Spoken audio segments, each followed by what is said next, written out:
Bringing up illegal immigration is often like throwing raw meat to a pack of wolves. It can get pretty bloody really quickly. You have folks who ooze weaponized compassion on one side, and on the other are the folks who only see lawless hordes and chaos. And you'll find Christians on both sides. Frankly, I'm a bit tired of Christians guilting other Christians, repurposing Bible verses along the way. It's like during my college years, I often heard, if you're not feeding the poor, I doubt you're even a Christian. It was a thinly veiled appeal to guilt masquerading as compassion. I dubbed it guilt trip theology. Now, today, guilt trip theology has slithered up from its oily pit again. Maybe you've heard this one. How can you call yourself a Christian and support building a wall at the border? Sound familiar? See, even the late Pope Francis, he piled on, lecturing us that we shouldn't build a wall at the border, while he slept behind the forbidding walls of the Vatican State. There's also a lot of stern-faced folks on Facebook who spout Bible verses and lecture us about undocumented migrants. However, they've never spent any significant time south of the border trying to help alleviate poverty. Now, I know a few folks who have, but they don't go around trying to guilt everyone else. They simply share their stories about how God helped them make a real difference in the lives of real people.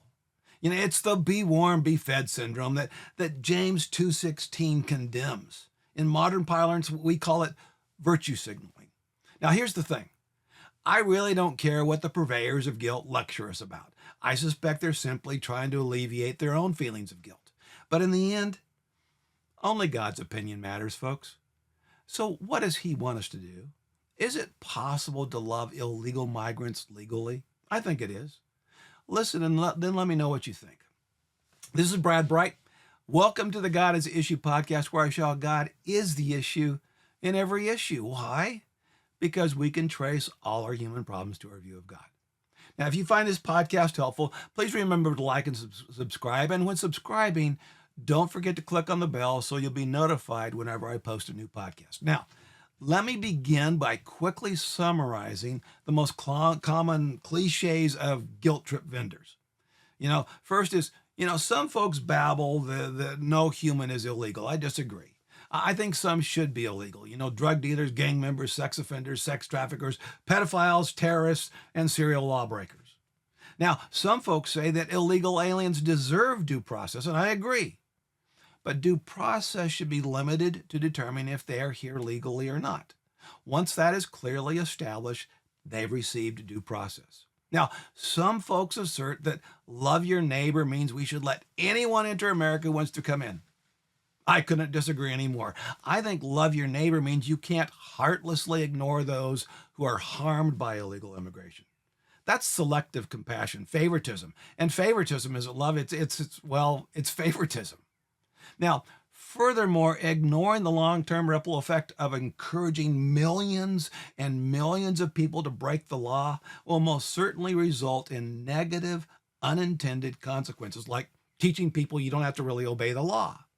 Now, the Bible summed up that option, that notion is everyone did what was right in their own eyes. How'd that work out for Israel? Now, some folks quote Exodus 23:9, where God instructs the Israelites, quote, do not oppress a foreigner, that is an immigrant. You yourselves know how it feels to be foreigners because you were foreigners in Egypt, unquote.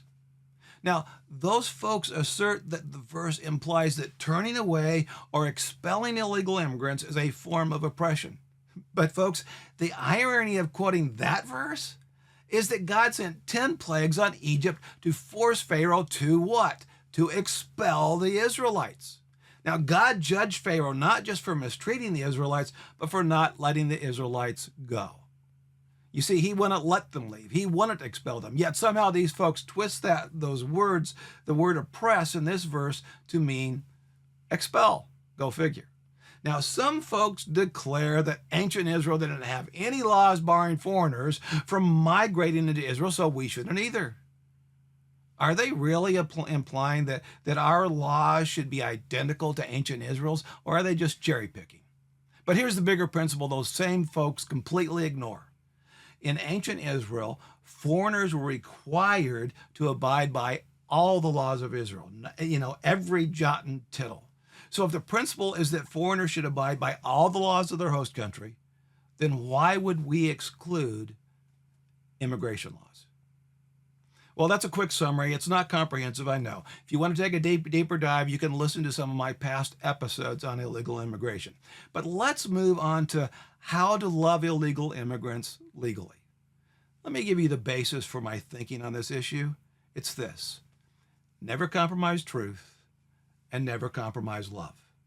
As I mentioned earlier, love must consider everyone affected by illegal immigration, not just the illegal immigrants. If it doesn't, it's not love. It's selective compassion. It's favoritism, but it's not love. Now, on the other hand, truth must consider both morality and law, including immigration law, unless, of course, our immigration laws can clearly be shown to be immoral or unconstitutional.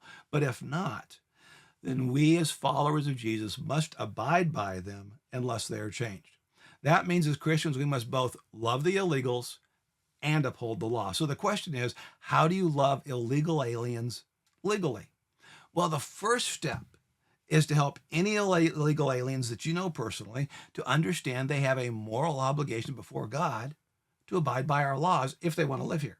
Now, that includes immigration laws. That means they must leave the U.S., and then apply for admittance in accordance with our laws. In Romans 13, verses 1 and 2, the Bible says, "Let everyone be subject to the governing authorities, for there's no authority except that which God has established. Consequently, whoever rebels against that authority is rebelling against what God has instituted," unquote. Now then, folks, if God exists, you and I don't get to pick and choose which laws we will or will not obey. The Bible calls that rebellion. But that's only half of the principle. The next question we must ask is, what does it mean in regard to illegal immigration to never compromise love? Well, first, it means you cannot put others in harm's way in pursuit of trying to help illegal immigrants. Harm such as rape, murder, sex, slavery, or any other physical injury, harm such as depriving someone else of a job, harm such as helping to enable someone's drug addiction, harm such as making it easier for terrorists to enter or stay in the country. However, if you're convinced that the best thing for illegal immigrants is to be able to immigrate to America, then love means you may need to become an advocate for one of them. That might require you to help financially. It almost certainly will require a lot of your time. Calling your congressman and senator on that person's behalf, tracking down and communicating with the immigration official handling their case, helping with their paperwork, and it might even require you to hire an attorney. If you don't have the funds, then you'll need to go raise the money to hire an attorney. Now then, if you're thinking that sounds like a lot of work, then my response is you have no idea. Dealing with bureaucracy and immigration law is a nightmare, but that's not the issue, is it? The issue is, how much do you really love that illegal alien in your community? Do you love them enough to share the love of Christ with them? Do you love them enough to become their advocate in the process of immigrating to America in accordance with our laws? It's a huge commitment, no doubt, but it's the only way to not compromise either love or truth. Folks, if you're not willing to love illegal immigrants legally, then may I suggest that either you don't love illegal aliens as much as you say you do, or you don't really love God enough to obey him and do it his way. But if you're willing to sacrifice in order to love illegal aliens legally, then you can make a difference, at least in one person's life. And God may even give you an inspiring story that you can use to encourage others to love illegal aliens legally. But you have to love God deeply enough that you're willing to love without compromising truth. God never promised that doing the right thing would be easy, but he did promise to walk with us through the process.